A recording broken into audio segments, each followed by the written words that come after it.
Any questions? You again. Here we go. I really agree with a lot of the things you said about humor and stuff like that. But because you're in the financial services industry, and I actually have quite a number of friends who are in the same space, while my parents might find my bank account funny, I'm not trying to go to a bank on social media that includes humor. They're purely functional. I left HSBC to go to Barclays because their online services team are far better than anything else. It's quite functional.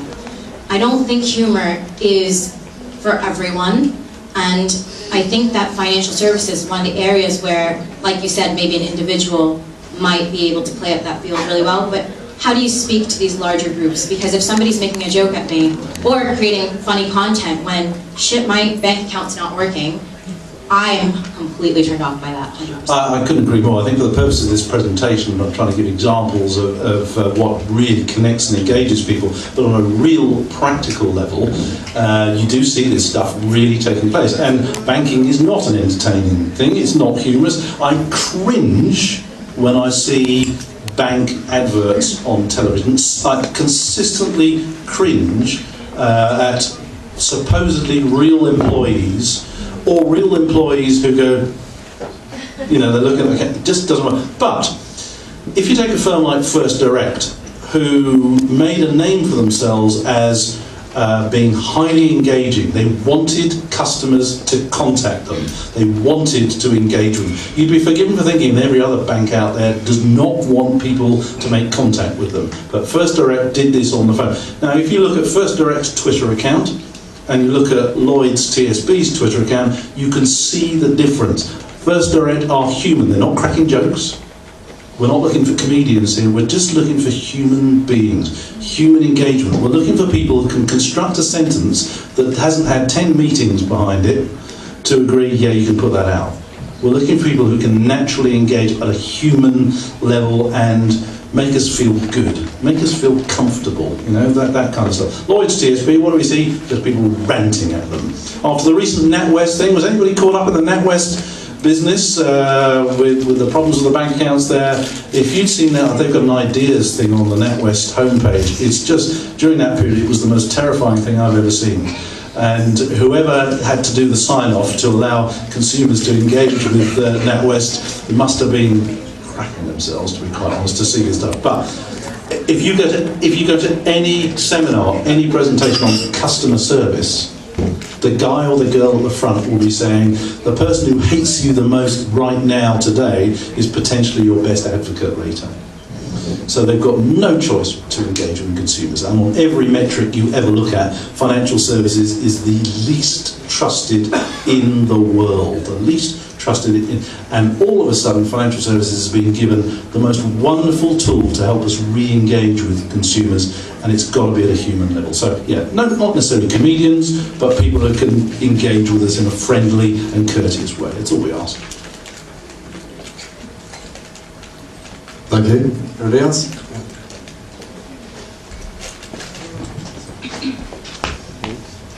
Thank you. You've touched on user-generated content, so people posting things.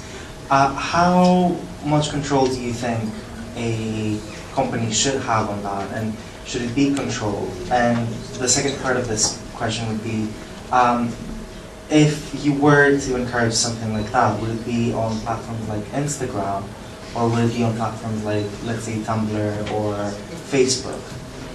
Well, it depends on the nature of your brand to start with. I think we'd all probably agree in this room that social media is ultimately about complete transparency. And we've all heard examples of brands that have tried to fake it.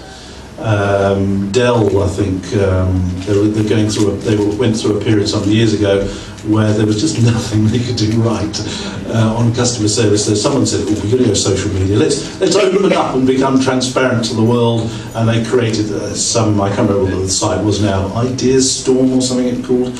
But they made the fatal mistake of putting fake happy customers in there. And most of us can see authenticity and we can see fakes for ourselves. So brands, if they really want to go down the full transparency route, then they've got to open it up to absolutely anything and anybody. But I've found over many years that the more I feed fish, or we feed fish, and the more content creators feed their fish, you get known as somebody that is a giver. And networking, and here's the really fluffy bit, okay? We all know this idea, the more you give, the more you get. Now you try putting that in terms of ROI. Somebody asked about ROI earlier. How much have I got to give to get how much? And people who feed other people, whether it's in communities or in the real world here, it's really difficult to stand up and say, actually, I hate you. I hate your product and I hate your brand as well. And I think this is just part of the skills that brands need to learn in terms of managing behaviours in online communities. As to the platform, anything goes. Anybody else?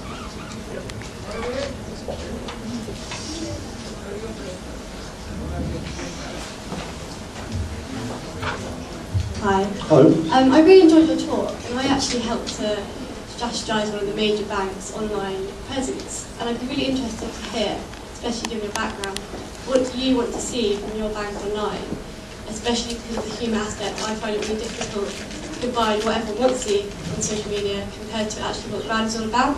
Do you know, it's really, I think we go down to a human level here. Me personally, in terms of my relationship, in terms of my relationship with my bank, I would just like to be able to communicate with someone whose name I know. Even if it's a Twitter name, it doesn't have to be John or Sue. If it's NatWest Mary, or I really don't care. If it's somebody I can personally connect with, and I can actually connect with them and communicate with them on more than 2 occasions before they moved on to somewhere else, I'd quite like that as well. So the good old-fashioned, maybe that sounds dreadfully old-fashioned, I don't know, but that's my personal thing. I have a suspicion that most people, though, in terms of relationships with them, they just want to be able to communicate quickly and easily, get a friendly and courteous result.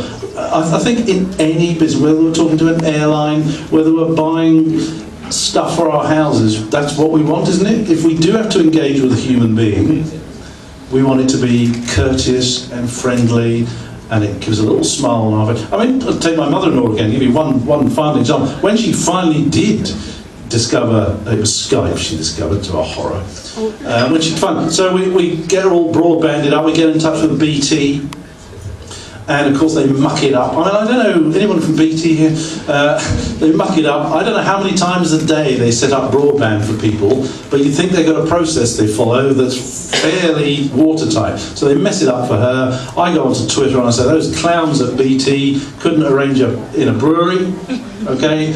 Blah, blah, blah. Within 10 minutes, BT Care, I don't know if any of you contact at BT Care, they're in Dublin. They say, oh, so sorry to hear about that, Mr. Calvert. What can we do to get this sorted for you and your mother-in-law within the next 2 hours? Which kind of was a surprise in itself. And I said, well, just kind of do what we asked you to do would be nice. They said, we'll see what we can do. And 2.5 hours later, fine. They said, it's sorted. I found out my mother-in-law. Is it sorted? Yes, it's sorted. It's done. What do? I go back onto Twitter. Wow. Those fantastic people at BT Care sorted out a problem. Well done. Highly recommend. Where's that effect? Okay. Human level, simple stuff. We just want what we want to happen in a nice, courteous way. That's what we want. And I know the internet is replacing people in a lot of industries as well, but where we do have to engage, whether it's financial services or any other industry, I think we just have a right to basic, simple, courteous communication. Thanks. Thank you very much.